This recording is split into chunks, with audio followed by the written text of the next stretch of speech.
Supervisor Training, Module 8, Training and Communication.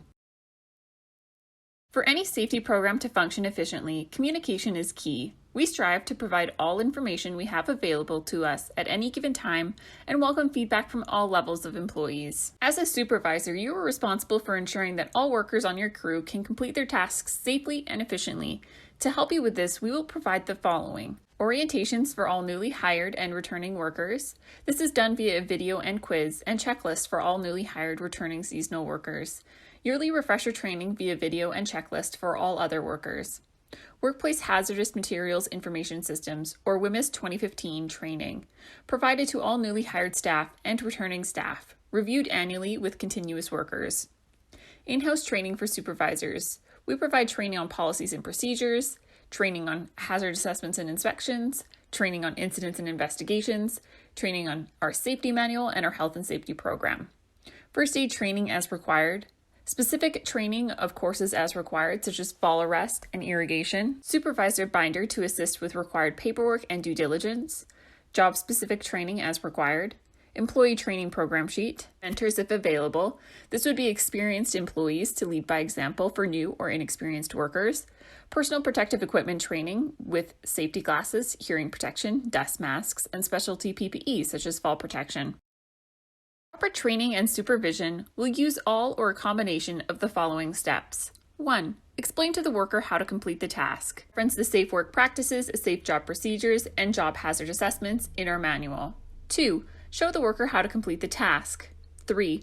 Watch the worker complete the task. 4. Use direct supervision until no longer required. Direct supervision means that a competent worker is personally and visually supervising the worker who is not competent and is also able to communicate readily and clearly with them. Please note that you should always maintain open communication with workers so they feel comfortable asking questions. There are no dumb questions. Please be patient. They are learning. All workers must be deemed competent before they are left to complete their task unsupervised. Competent means adequately qualified, suitably trained, and with sufficient experience to safely perform work without supervision or with only a minimal degree of supervision. It is important that you keep all workers on site well informed through toolbox meetings, hazard assessments, and site inspections. We must always maintain two-way communication. A health and safety program will only succeed with input from all levels. We will also send out monthly safety bulletins, which will go over previous incidents, general safety information, trends noticed, changes to your safety program, etc.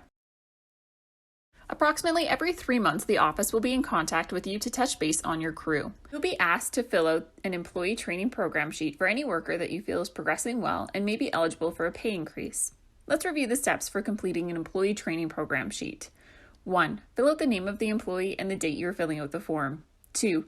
There are several skills and tasks that you can evaluate the worker on. This includes leveling and grading loam, installing sod and mulch, planting trees and shrubs, plant knowledge and identification, installation, operation, and repairing of irrigation systems, the ability to understand base preparation for pavers, paver installation, retaining wall construction, woodwork including fences, decks, pergolas, etc., reading and interpreting blueprints, ability to assist in managing projects, ability to assist in training of new laborers, abiding by the safety program.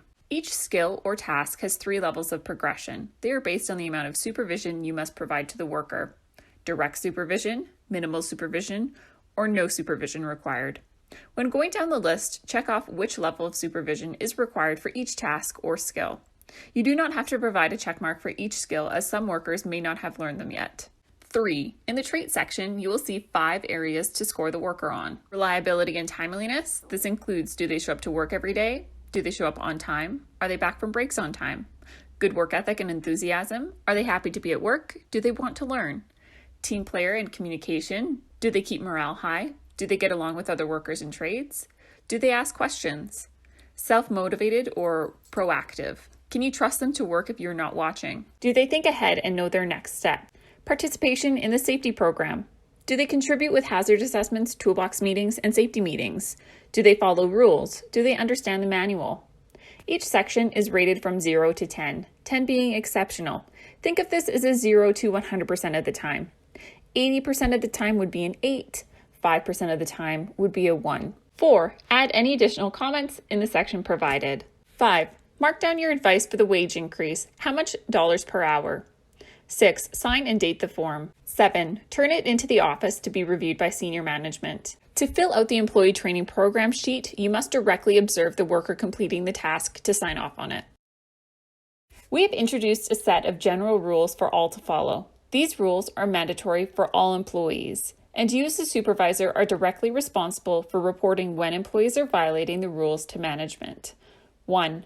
Employees must perform all tasks and operate equipment as per the safe work practices, safe job procedures, job hazard analysis, company policy, and government legislation and regulations.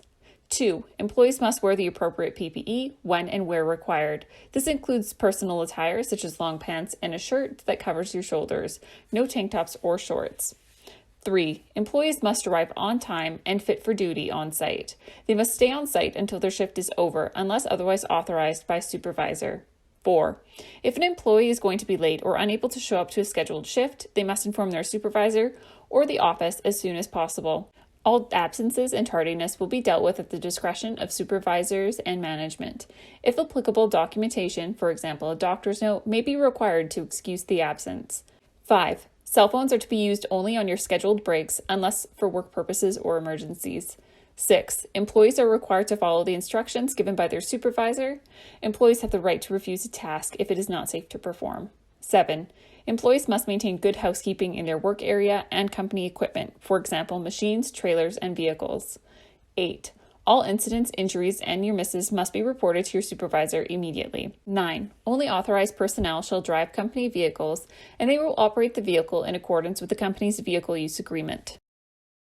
Violations of the general rules will be dealt with at the discretion of Saunders Landscaping Management.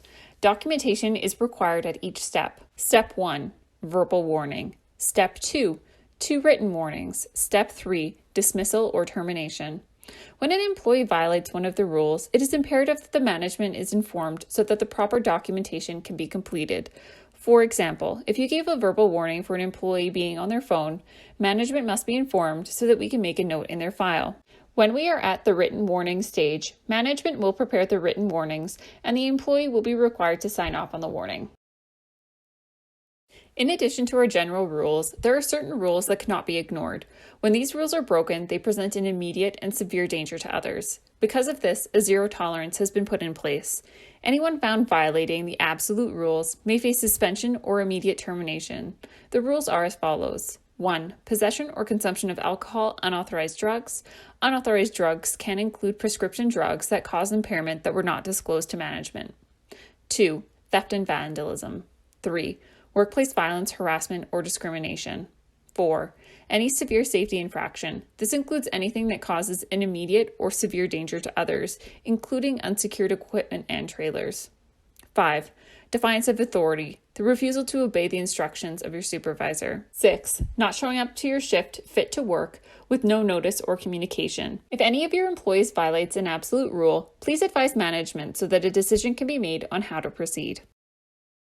We do use subcontractors on site. They are pre-approved by the office through the following system: confirmation of an active and current WCB account, confirmation on safety program. If none is present, they are to follow ours. A signed agreement outlining our policies, rules, and expectations. This is re-signed yearly. Viewing of our orientation video and completing a quiz. Quarterly site inspections when they are working on site. While you are not responsible for the selection and direct supervision of subcontractors, it is important that you do not turn a blind eye to what they do. They are also representation of Saunders Landscaping. The same three-strike rule applies to them.